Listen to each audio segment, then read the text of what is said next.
Is this humane? An Oregon court ruled that a Southern Oregon couple must silence their incessantly barking dogs by surgically removing their vocal cords. The couple was sued by neighbor Deborah and Dale Crean in 2012 over the noises several of their Tibetan Mastiff dogs were making by barking.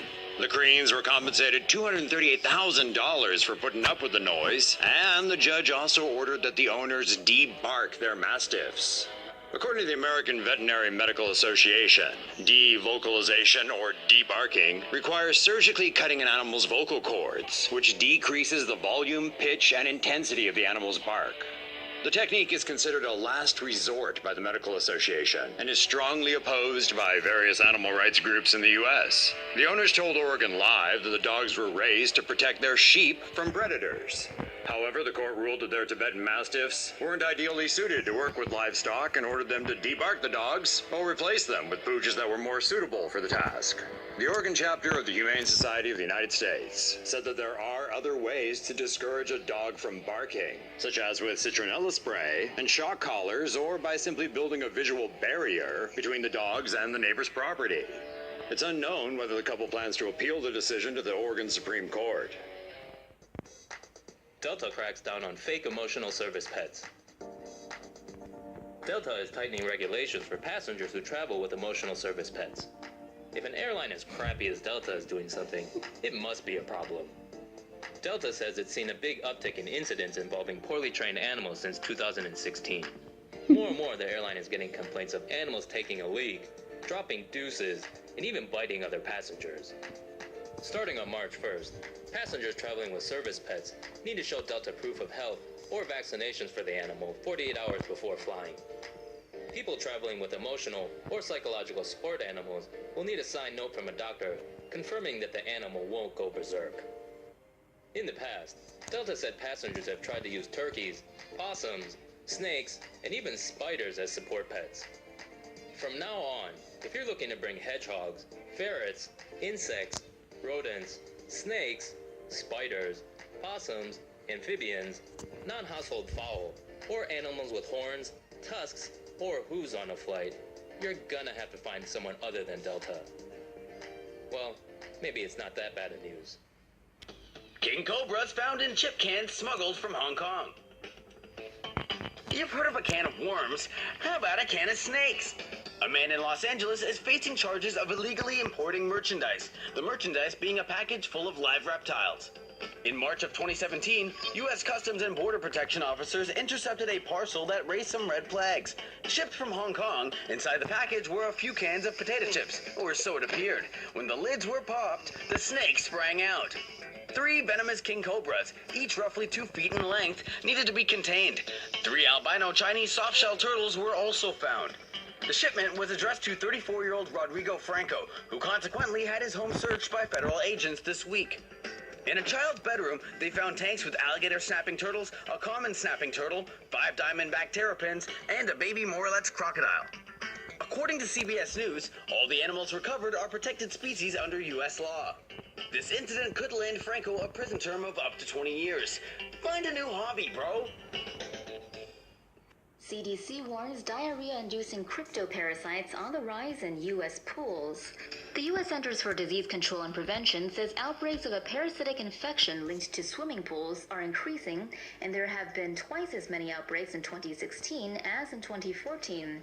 Cryptosporidium, commonly known as crypto, is a microscopic parasite that causes the diarrheal disease cryptosporidiosis. Even in properly chlorinated water, it can survive up to 10 days. Swallowing just a mouthful of water with crypto can make healthy people sick for weeks. It can cause stomach cramps, nausea, diarrhea, and can lead to dehydration. The only way to get rid of the parasite is by treating the water with extremely high levels of chlorine that are dangerous for swimmers. Ohio was one of the states with the most reported cases. A total of 1,940 people fell ill due to the infection in 2016. Wrong line of work, buddy. The employee who caused an uproar in Hawaii after sending out a bogus missile threat has been fired, while the rest of the agency is under intense scrutiny. On January 13th, Hawaii residents and visitors received an alert on their phones warning of an incoming missile. The alert triggered mass panic in the state before being confirmed as false nearly 40 minutes later. The state government initially said a worker mistakenly clicked on the wrong button, blaming the interface for being confusing. But an investigation by Hawaii state officials and the FCC now reveals it wasn't an accident. The mishap began when a supervisor conducted an unplanned drill. He announced, "Exercise, exercise, exercise," to indicate it was a test, but for some reason also threw him, "This is not a drill." While most employees understood it was a practice, one trigger-happy worker believed it was a real emergency and sent out the alert. When everyone realized what happened, the worker was told to cancel the alert, but he reportedly froze and did nothing. It's not the first time it's happened either. Said worker previously confused separate fire and tsunami drills for the real thing, though thankfully no panic buttons were pressed during those incidents. In the future, maybe find someone who doesn't freak out so easily. Nope. Offensive language ban coming to Xbox. Online Xbox gamers who curse run risk of a ban, according to new rules from the Microsoft-owned service. Discovered by blog Professional Troublemaker, new terms of service says use of offensive lingo could see you banned or even the loss of your account, and it doesn't stop at Xbox. Publicly showing or sharing inappropriate content or material via Xbox or another Microsoft service could have them look at your stuff. Microsoft says they can also review your content should you violate the terms of service, and their services include everything from Outlook, Office, and Word to Skype. The new rules are coming May 1st, as is, we suspect, a bump in Nintendo and Sony players. Sled dog dies from overheating on plane during Iditarod race. Referred to as the world's most famous sled dog race, the Iditarod is known for its harsh terrain and the grueling pace the dogs must maintain to compete at the highest level. On March 10th, a young canine participant was the victim of unfavorable conditions on board a plane between checkpoints, causing animal activists to question how high the welfare of the dogs has been prioritized up till now. In the midst of a nearly 1,000-mile journey across Alaska, a 2-year-old dog named Smoke suffered a painful wrist injury. Dropped from the race, Smoke was loaded into a wooden travel kennel on a plane along with 74 other dropped dogs. Aboard the flight from Galena to Anchorage, officials say the dog showed signs of overheating. By the time it landed, Smoke had died.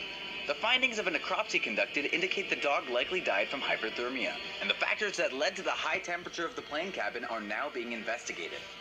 Smoke's death is forcing immediate changes to how the dropped dogs are transferred, with organizers vowing to avoid dressing the dogs in coats during flights, as well as monitoring cabin temperatures more carefully and increasing ventilation to ensure a safe passage for the pups. Smoke is the second dog to die in this year's race, after a 2-year-old dog named Deacon died just a day before. The race began on March 6th and takes roughly 9 to 15 days to complete. To date, PETA reports at least 148 dogs have lost their lives in the Iditarod's recorded history.